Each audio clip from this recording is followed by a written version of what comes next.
Nadia had barely said, "Hello, Mom," when her father's voice replaced hers on the speaker. "Don't bother coming to the gala." She frowned. "What are you talking about? The seating charts still need final approval." "They'll be handled." "By who?" A brief silence followed before Richard Brooks answered with a calmness that hurt more than shouting ever could. "Daniel." Nadia blinked.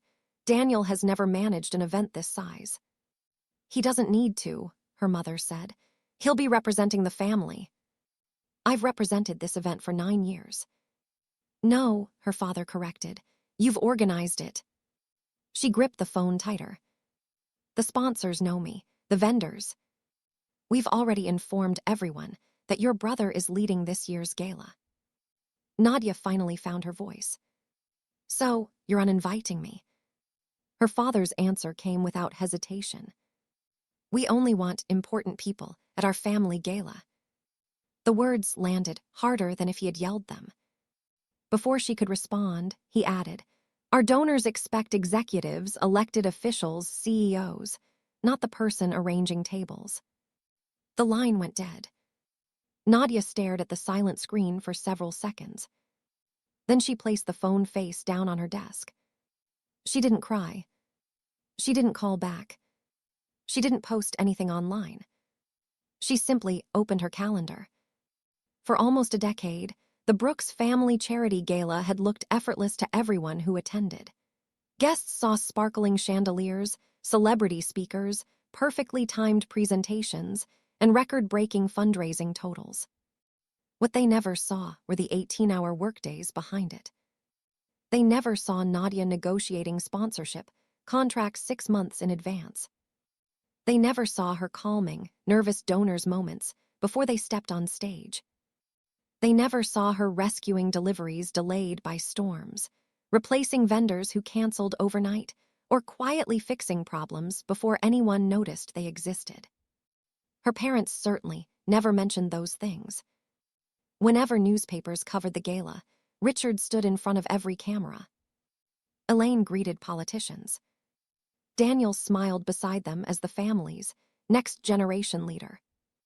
And Nadia. She was usually somewhere behind the curtain, wearing a headset. The person solving problems wasn't considered important enough to introduce. This year, it was even worse.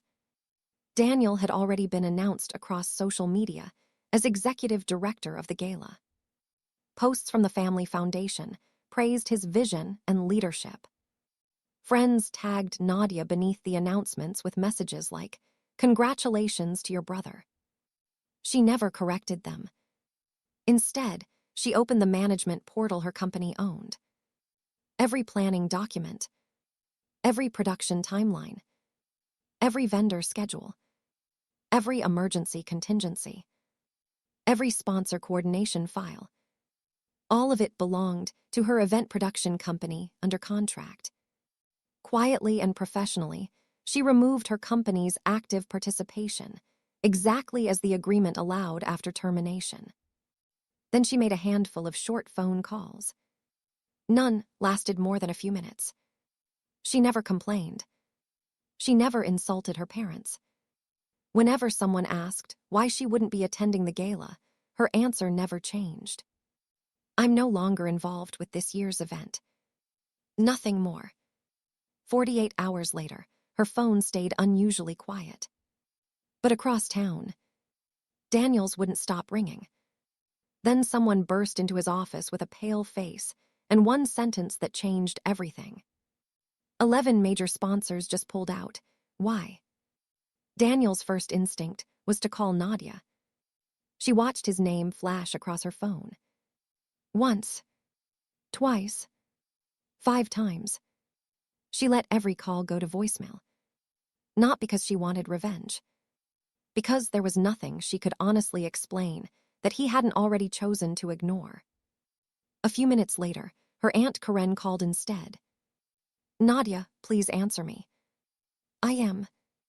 I just spoke to your mother. She says sponsors are backing out because they're upset."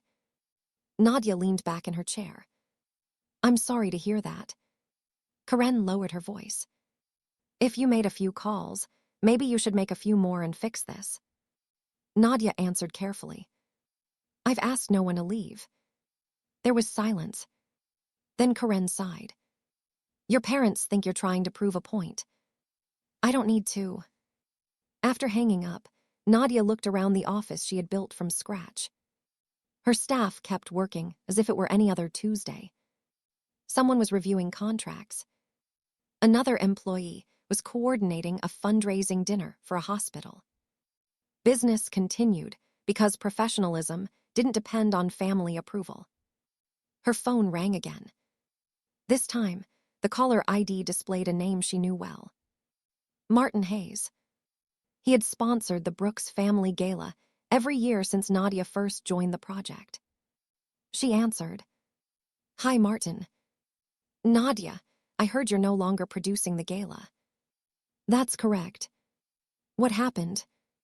I'm not the right person to discuss family decisions. He paused. So Daniel is taking over. That's my understanding. Martin hesitated before asking the question that mattered. Who's handling sponsor compliance? I'm not involved. The vendor negotiations? I don't know. The production insurance? I can't answer that. Another pause. Longer this time. Martin wasn't looking for gossip. He was trying to measure risk. Finally, he asked quietly, Did your company resign? Yes. And no one from the foundation contacted us before making that change. They didn't. Martin let out a slow breath. I appreciate your honesty. I wish I could tell you more. You already have. After the call ended, Nadia stared out her office window. She remembered her very first gala, nearly 9 years earlier. A delivery truck carrying auction items had broken down on the highway. The caterer had nearly walked away over an unpaid invoice caused by a banking error. The keynote speaker's flight had been canceled. No guest ever knew. Nadia had solved every crisis before the ballroom doors opened. That night, Richard had stood on stage accepting applause. He thanked donors. He thanked volunteers. He thanked Daniel for supporting the family mission. Nadia's name wasn't mentioned once. She had gone home telling herself it didn't matter. Actions mattered. Recognition didn't. But sitting alone in her office now, she wondered if remaining invisible had taught everyone, including her parents, that she was replaceable. Later that afternoon, another sponsor called. Then another. The conversations all followed the same pattern. No accusations. No gossip. Just practical questions. Who's approving production expenses now? Who has final authority over vendor contracts? Who's coordinating contingency planning if something goes wrong? Nadia answered each one exactly the same way. I'm no longer associated with this year's gala. Nothing else. No criticism. No persuasion. No hint that anyone should leave. By early evening, uncertainty had begun spreading quietly through the sponsor community. Nobody wanted to be the first to panic. But nobody wanted to risk a 6-figure commitment without knowing who was truly running the event. Just before the office closed, Martin called one final time. His voice sounded heavier than before. Nadia. Yes. I've spoken with the other sponsors. She waited. Then he said the sentence she had hoped she would never hear. Then we need to reconsider our involvement. The Brooks Family Foundation expected the press preview to generate excitement. Instead, it unraveled before the first presentation even ended. Television crews lined the back of the ballroom. Local reporters adjusted their cameras, while photographers snapped pictures of the elegant stage, decorated with banners announcing another record-breaking fundraising year. Richard Brooks stepped confidently to the podium. Thank you all for joining us. This year's gala will be our biggest yet, thanks to the leadership of my son, Daniel. Polite applause filled the room. Daniel smiled and waved. Then the first hand went up. A business reporter stood.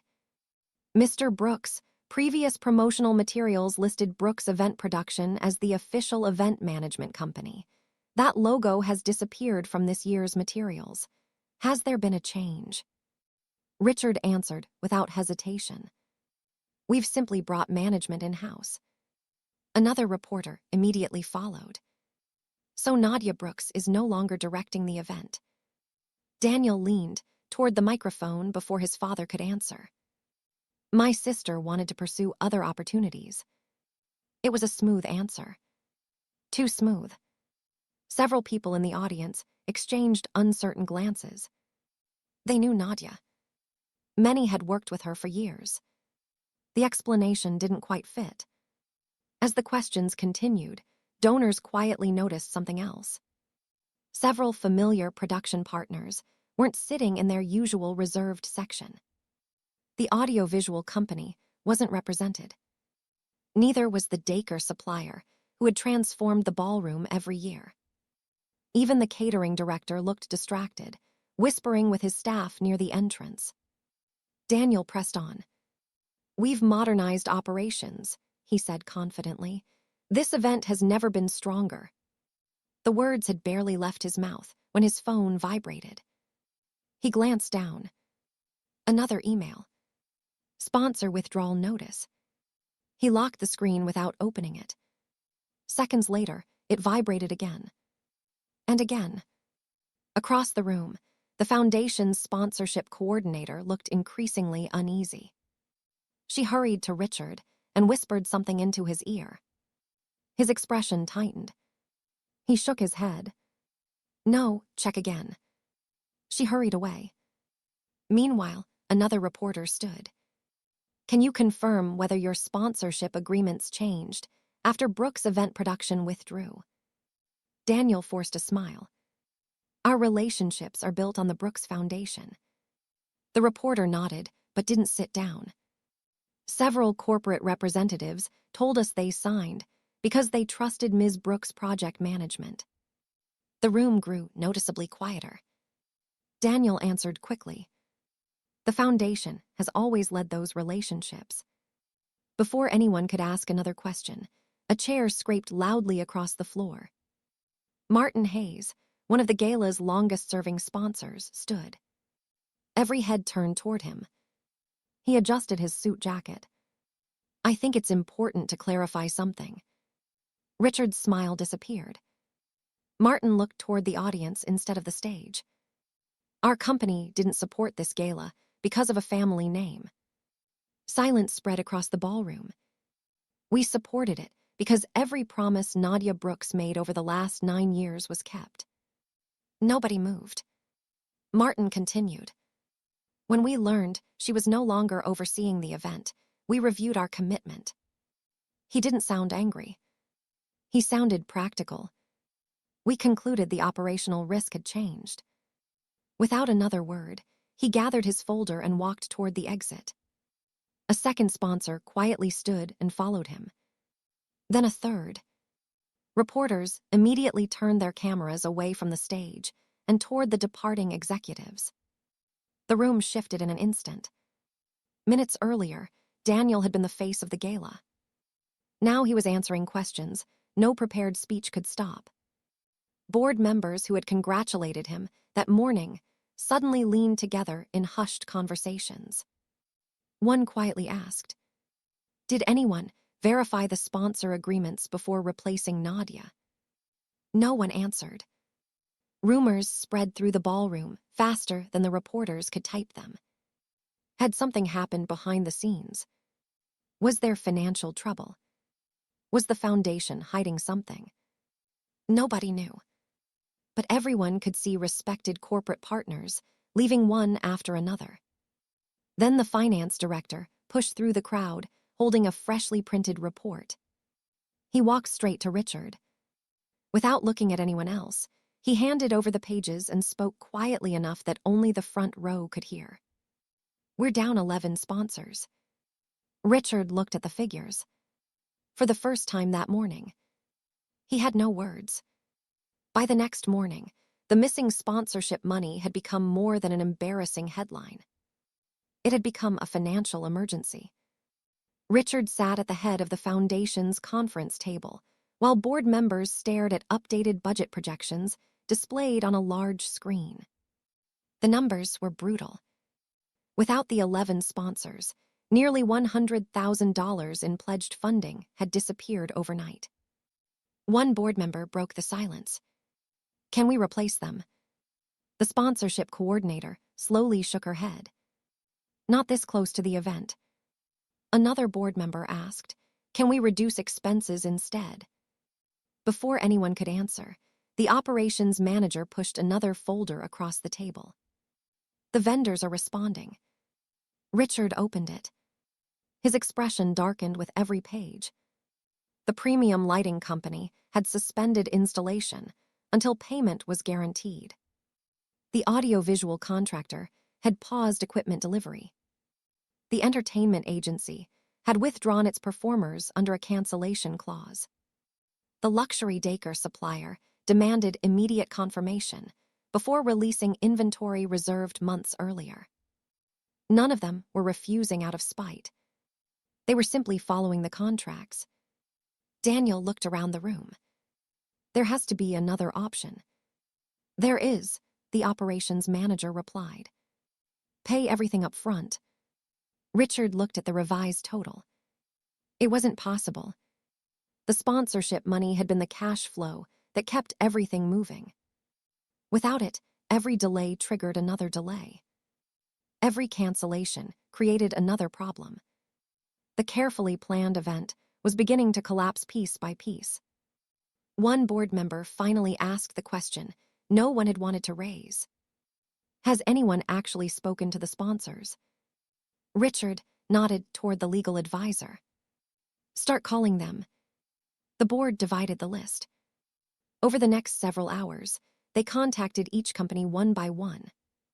When they reconvened that afternoon, the answers were remarkably consistent. No one pressured us. No one recruited us elsewhere. No one threatened to withdraw future business. The legal advisor closed his notebook. They all said the same thing. Richard leaned forward. What exactly did Nadia tell them? Very little. The room fell silent. "I'm no longer involved with this year's gala." "That's all." "That's all." Daniel frowned. "There has to be more." "There isn't." Another board member added quietly. "They said once they learned the person they trusted to manage the event had been removed, they reassessed their risk." The sponsorship coordinator looked directly at Richard. They weren't buying dinner tickets. They were buying confidence. Every eye in the room shifted toward Daniel. He looked down at the table. No one accused him of lying. No one needed to. The facts were becoming painfully clear. For years, everyone had assumed the Brooks family name opened doors. Now they were discovering something entirely different. The relationships belonged to Nadia. She had earned them through thousands of unnoticed conversations, late-night problem-solving, honest updates during crises, and promises she always kept. Those relationships couldn't simply be transferred because someone else inherited a title. Richard rubbed his forehead. "I thought they were loyal to the foundation." A longtime board member answered gently. "They were." He paused. But Nadia became the foundation they trusted. No one argued. The evidence was sitting in front of them. Contracts, emails, sponsor statements. Every document pointed to the same conclusion. The board chair finally spoke.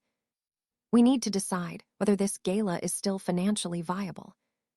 An emergency vote was scheduled for that afternoon. Everyone gathered in the ballroom conference suite. The atmosphere felt nothing like the confident planning meetings held just days earlier. No one talked about decorations anymore. No one discussed guest lists. The only question was whether the event could survive. The board chair had just begun reading the financial report when the conference room doors opened. The venue manager entered carrying a folder. "I'm sorry to interrupt." Every head turned. He looked directly at Richard. Our payment deadline has passed. Richard stood. We're arranging financing. The manager gave a sympathetic nod. I understand. Then he placed a cancellation notice on the table. If payment isn't guaranteed today. He paused. We're canceling the event. The room went completely silent. No one spoke for several seconds after the venue manager left the cancellation notice on the conference table. The board chair slowly picked it up and read through the final paragraph. If payment isn't secured by 5 o'clock today, the reservation will be released. Richard looked around the room. There has to be something we're missing. The legal advisor shook his head. There is. Everyone turned toward him. We're still assuming someone caused this. He opened a thick binder that had grown throughout the day. Inside were printed emails, sponsorship agreements, vendor correspondence, and notes from every phone call the board had made. We've verified every claim. He began turning pages. Sponsor 1. He read aloud. Nadia Brooks informed us she was no longer managing the gala. She did not ask us to withdraw. Another page. Sponsor 4. Our decision was made independently after learning the event leadership had changed. Another. Sponsor 7. We have complete confidence in Nadia Brooks. We could not make the same assessment regarding the revised management structure. He closed the binder. The wording changes. The conclusion doesn't. No one in the room disputed it. There was nothing left to investigate. No secret campaign. No sabotage. No hidden competitor offering incentives. Only a series of independent business decisions made by organizations that valued reliability over reputation. The board chair folded his hands. Then we're finished. Richard stared at him. What do you mean? The investigation. He pushed the binder toward Richard. Your daughter didn't destroy this gala. You did. The words landed harder than any accusation Richard had heard in years. For the first time since the crisis began, he had no explanation. Late that afternoon, the board held its final vote. Without sufficient funding. Without guaranteed vendors. Without contractual security. The Brooks Family Charity Gala was officially canceled. News spread through the nonprofit community before sunset. Corporate partners redirected their charitable budgets to other organizations. Several board members submitted their resignations within the week. Planned expansion projects for the foundation were quietly shelved. The annual gala that had defined the Brooks family's public image for nearly a decade simply disappeared from the city's calendar. 2 days later, Richard called Nadia. She answered. Hello. His voice sounded older than she remembered. Can we meet? After a long pause, she agreed. They met at a quiet coffee shop far from the foundation offices. There were no reporters, no board members, no relatives, just a father and daughter sitting across from one another. Richard wrapped both hands around his coffee, but never took a sip. I don't understand. Nadia waited. He looked at her. Why did everyone trust you instead of me? She didn't answer immediately. Instead, she asked a question. Do you remember the storm 6 years ago? He frowned. What storm? The one that delayed half the auction items. Richard searched his memory. I don't. I drove 3 hours in the rain to pick them up myself. He looked surprised. She continued. Do you remember when the keynote speaker missed her flight? No. I found another speaker in less than 2 hours. She smiled faintly. You never knew because I made sure you didn't have to. Richard lowered his eyes. Nadia wasn't trying to embarrass him. She was reminding him of something he had never bothered to notice. For 9 years, she said softly, I kept promises to people you rarely met. She continued. When sponsors called with concerns, I answered. When vendors had problems, I solved them. When mistakes happened, I owned them. She leaned back. Trust isn't inherited. It's accumulated. Richard sat silently. Every newspaper interview, every award ceremony, every speech where he thanked everyone, except the person who had quietly protected the event. They all came rushing back. I thought our family name mattered. Nadia nodded. It opened the first door. She held his gaze. My work kept it open. Neither of them spoke for a long moment. A week later, Daniel asked to meet her as well.